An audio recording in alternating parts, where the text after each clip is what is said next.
Hey everyone, Tiago with Hot Hardware here. Today we have something pretty exciting for you. Recently we did a review on the new Maingear Apex Force. Now, for those familiar, we've done a lot of reviews of Maingear computers in the past, and they did have a Force model that was a gigantic water-cooled beast, and the new Apex Force is certainly no different. They've had a few new introductions. Maingear is based out of New Jersey, and they recently introduced their new Apex Rush, as well as the Force, and then this one specifically is the Apex Force, which means that you get a lot of water cooling goodies. To be specific, you're going to get dual radiators that are 420 millimeters by 60 millimeters thick, so those are pretty beefy radiators, and they each get their own independent loop. As you can see here, it's also set to the Hot Hardware color theme, which is a very nice little touch by Maingear, but its large size and its windowed view into the components are part of what make this system really beautiful. If you view it from the side, you'll notice that the case and the tubing are both set at a 10-degree angle, so they're going to be a little bit on the slope, and this makes certainly for an interesting look. And I think the inside, for as much as it has and as big as the system is very neatly done. It's not something that's cluttered or overwhelming or something like that. Certainly there are a lot of little moving parts. You know, you have the GPU cooling apparatus, the CPU. So a lot of stuff going on in here, but it still looks very tidy. The cable management is beautiful. You're going to have custom cables for the motherboard connections as well as for the GPU. With the layout of the case itself, Maingear did try to make it as easy as possible if you did have to do maintenance, but keep in mind this is a custom water-cooled computer, and even if you do some basic maintenance, you're going to have some skills and some experience. As we make our way to the back, you'll notice there's a door that can remain open, or you can close it if you wish. It has some spacing underneath, little slots that you can place your wires through, but keep in mind it may be a little bit impractical due to the size of the case, and your power supply cable may not be long enough to reach the outlet, for example. How does the hardware fare within this system? Of course, the base that we're going to start with is going to be an AMD Ryzen 9800X3D, and that's going to be paired with the ASRock Phantom Gaming X870E Nova Wi-Fi board. An excellent board, and it's also going to have very fast DDR5 RAM. For the NVMe storage drive, you're going to get a 4 terabyte T-Force Extreme Gen 4 M.2 SSD. Now, it's interesting that Maingear chose to use the Gen 4 instead of Gen 5, and especially remember, this is going to be a gaming focused computer. So for a lot of content creators and workstations, Gen 5 may be worth some of the drawbacks to have the faster speeds. But in terms of a gaming build, overall, it's better to have the little bit lower temperatures that Gen 4 may afford you, but the speeds are more than sufficient for a gaming focused build. And keep it in that line of reasoning. The same thing goes for the 9800X3D. That's basically a very gaming centric build. If you need something that's also going to be usable as a workstation in a higher degree, you could always opt for Maingear to put in there like a 9950 X3D or something with more cores, because here it's really focused on gaming, and the 9800 X3D is certainly by far the best CPU for that task.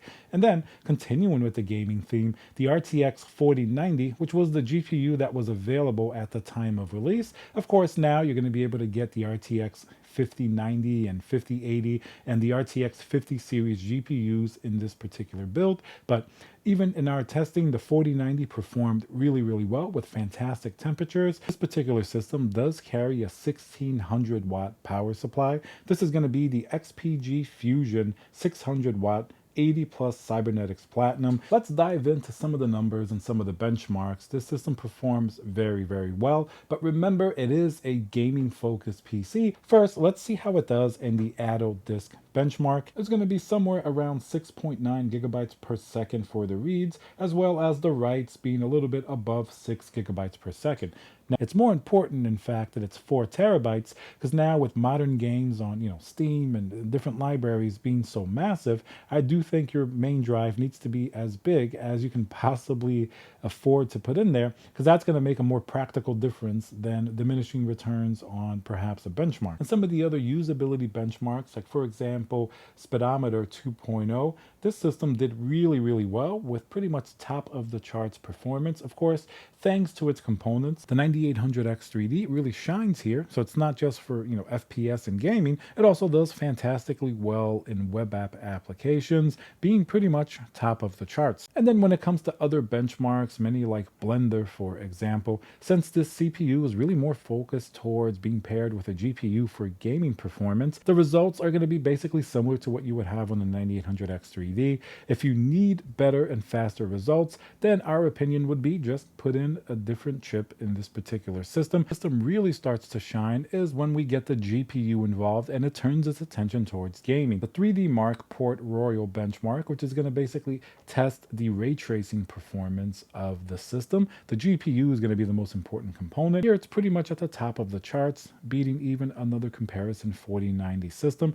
Now, of course, with the 5090 having been released, you can expect that one is going to be at the top of the food chain, but still for a 4090, this is still very impressive performance. And this great performance continues when we take a look at games like Forza Horizon 5. Once again, this is going to basically be at the top of the charts, beating even other RTX 4090 systems, even under a pretty heavy load while you're gaming. The highest power consumption that you're likely to see with the way that this system is built, maybe somewhere around 650 watts, but at idle, it can be a little bit higher than normal, maybe 145 watts or so. And that's going to be because this system not only does have a 4090 with its 450 watt TDP, but it also has many components that maybe a typical system may not have, such as, a large number of the fans. It has the dual reservoirs with dual water pumps. So that means it's going to have a little bit more power draw on average, but overall, you're going to be well below the 1600 watt power limit of the power supply. And in fact, even if you're using the RTX 5090, which has a TDP of 575 watts by itself, you're still going to be safely within that zone with plenty of overhead for whatever may come in the future. And obviously, with power draw comes heat and thermals. Because this is a water-cooled system, that's going to be basically its forte. Maingear has already tuned in the BIOS and set the fan curve to a silent fan curve. With this much radiator surface area, they can pretty much keep the fans at a very low RPM, so they're barely going to be audible, but both the CPU and GPU temperatures will be very acceptable and really far away from any thermal limits, even with a silent fan curve. It's the verdict on the Maingear Apex Force. This is a system we can definitely recommend. It is going to be for really the more high-end consumer because it is going to be an expensive system, keeping in mind the amount of work and skill necessary to build a complex water-cooled system like this, as well as the carefully curated set of parts. It's most definitely worth the price because for even an enthusiast to be able to do something to this level would be very difficult. So what they have put together here is not only the individual components and the sum of its parts, but this system definitely has a bit of a soul. When you look at it, it really harkens back to the previous large water-cooled systems of the past, and it just has so many interesting things going on it visually, as well as a really carefully selected of the components just work really well. And of course, you have to remember this is a very large and heavy system that's really best used as a display showpiece for the hardware. The performance and cooling ability are there in spades, but if you prefer something like a mini ITX system, this is going to be the absolute opposite of that. So just keep in mind, moving it around and even finding a proper placement may be a little bit challenging until you find the best place that it's going to go. But overall, this is a system that both impresses technically as well as stirs your passion and your emotion for gaming PCs. And while you can put the same components in many other more standard computers, the way that Maingear really crafted with a high degree of attention to detail make it a system that's both worth its price and also something that you can be proud to own for a very long time. All right, guys, so remember to check out the written review over at hothardware.com. Remember to subscribe, and thank you for watching.